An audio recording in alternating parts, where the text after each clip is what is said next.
ভালোবাসাটা বিয়ের আগে ও পরে কোনোদিনই এক থাকে না। কারোর সাথে অনেক বছর প্রেম করে তাকে বিয়ে করলেই যে সম্পর্ক পূর্ণতা পায় এমন কোনো কথা নয়।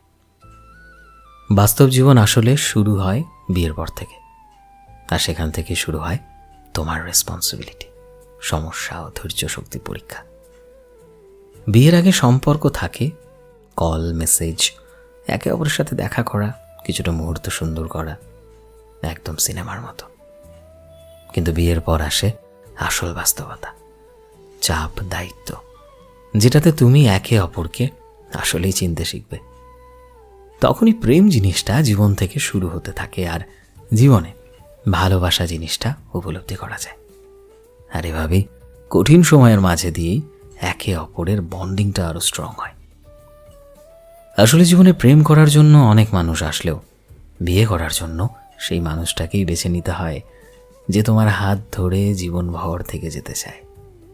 তাই জীবনে তাকেই ভালোবাসো যে শুধু ভালোবাসি বলবে না, বরং সকল পরিস্থিতিতে তোমার পাশে ছায়ার মতো দাঁড়িয়ে থাকবে।